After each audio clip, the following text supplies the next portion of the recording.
One of the most common things talked about on social media, spirituality channels these days is doing the shadow work. But what is the shadow work? I'm going to share that in this video.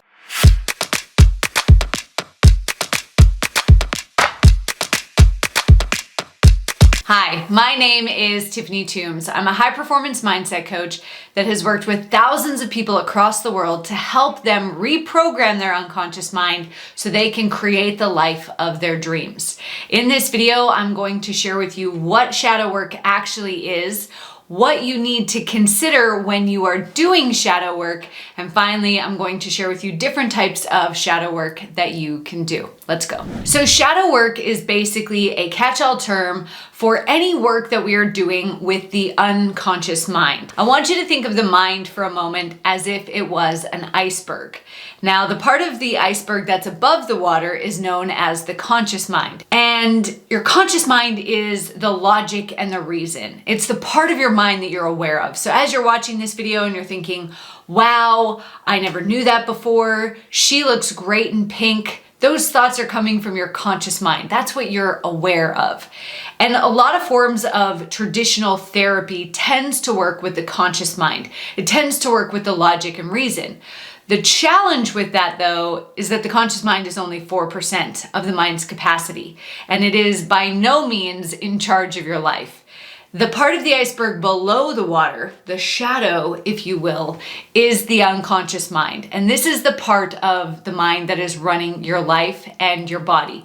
It keeps your heart beating, it controls your hormones and everything else that's going on in your body automatically, but it also stores your belief systems, your emotions, and your memories.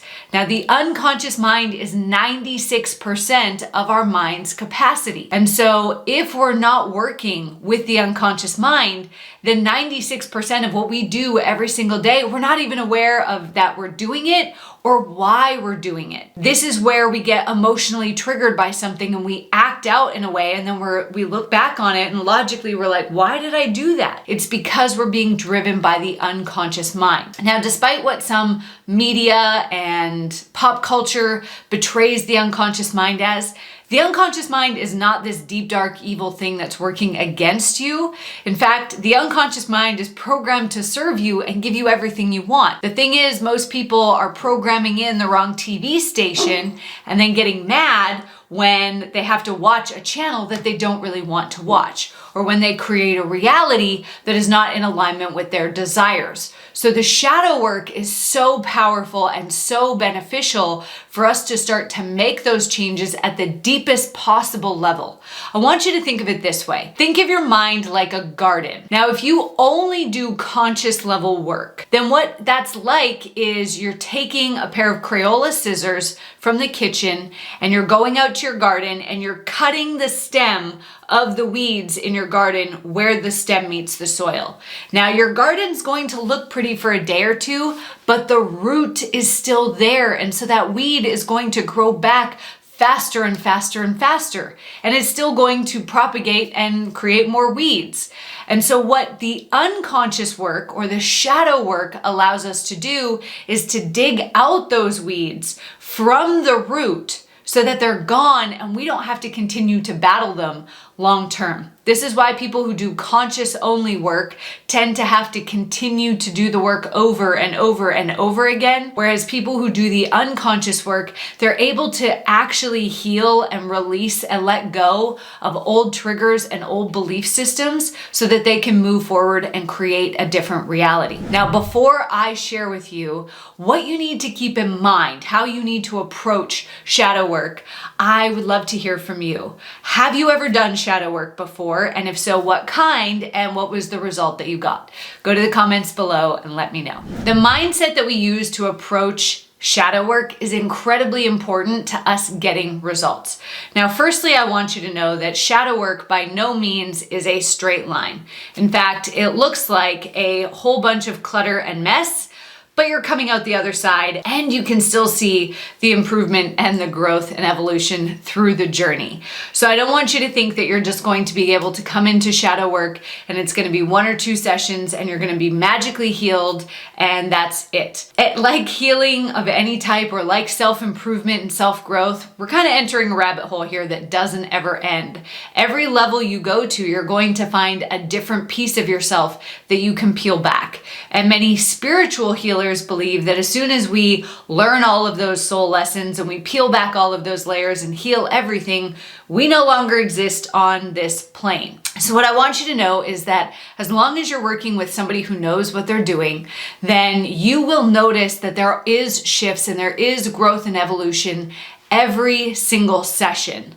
And there's still going to be ebbs and flows in life.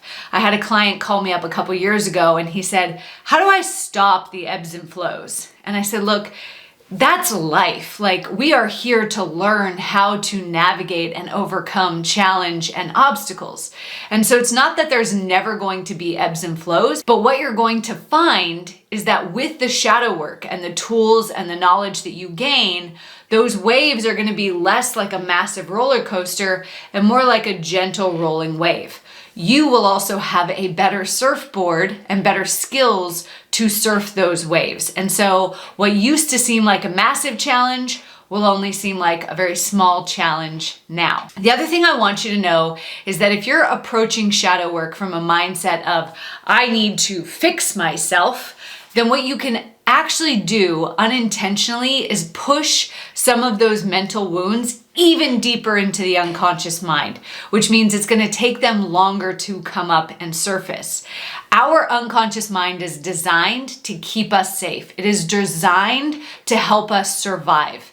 And so it will protect us by repressing memories, by holding things back until it feels like we are safe enough and we are strong enough to handle it. It's not uncommon for clients to come and work with me and say, I can't remember anything before I was 6 years old or anything before I was 13 years old. Now, as we go through the healing process and we dig into the unconscious mind, as their unconscious mind feels safer and safer, it will start to open up the door and they'll start to have flashbacks or little memories coming up. Now, some of those memories are things that need to be healed and some aren't. But the point is that your unconscious mind is here to keep you safe.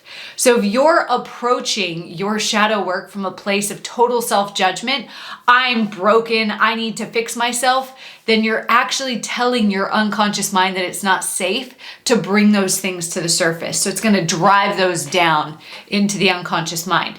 So what mindset should you bring into your shadow work? Aim to love yourself fully. Aim to love the skeletons in your closet. Aim to see that we are perfectly imperfect and that everything, every failure, every mistake, every perceived wronging that you've ever had in your life happened for your greatest good in some way. It happened for your soul's growth. It happened for your personal growth in some way. And when we seek to love ourselves and we seek to accept ourselves despite all the negatives from our past, that's when we open up the door to feeling safe inside of ourselves and to help us do the work.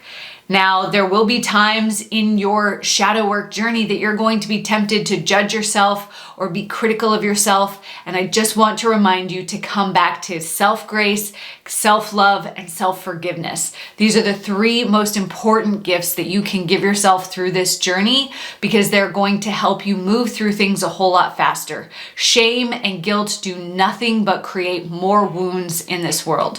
Whereas love, compassion, and grace, understanding that there is a reason that we had each and every obstacle and challenge that we've had, every heartbreak and every sorrow, every mistake and every failure that we have perpetuated, all of those happened for us for a reason. It's our job to figure out why that happened and how we can use it to help us grow. Now, before I share with you different types of shadow work, I would love to remind you to subscribe to my channel. I'm putting out brand new videos every single week that talk about how to heal trauma, how to recover from burnout, how to do that deep shadow work so that you can truly step into the version of you that you want to be. So go ahead, click that subscribe button and like this video while you're there. Now, there is no one right way to do shadow work, but it is something that you have to be prepared to dive into and to be totally honest with yourself about.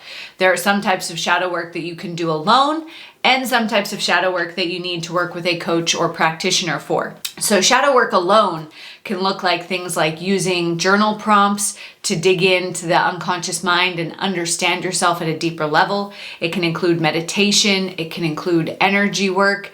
It can include just spending time alone in stillness and silence and seeing what comes up for you.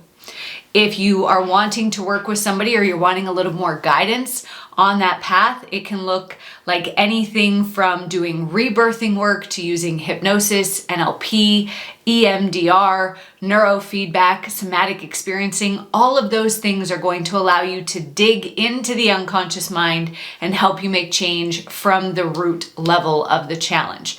So I want you to know that, again, there's no one right way to do shadow work, and not everything works for everybody. So if you attempt to start with journaling and you don't find that that's beneficial for you, or maybe you start with a rebirthing type work and that doesn't work for you, don't give up there. Have the courage to continue and try other modalities until you find what works for you. I personally went on a journey of going through 4 or 5 different types of coaches and modalities and programs before I found what really worked for me. And a lot of my clients say the same thing, that they have been doing other things for 10, 20, 30 years, and then they come to me and this was the thing that clicked for them. So you have to just figure out what is the way that you need to heal yourself and the way that will allow you to feel safe and supported in that journey. Now, if you want some free tools to get started on your shadow work journey, I'd love to have you join my 6-day Mind Mastery Challenge.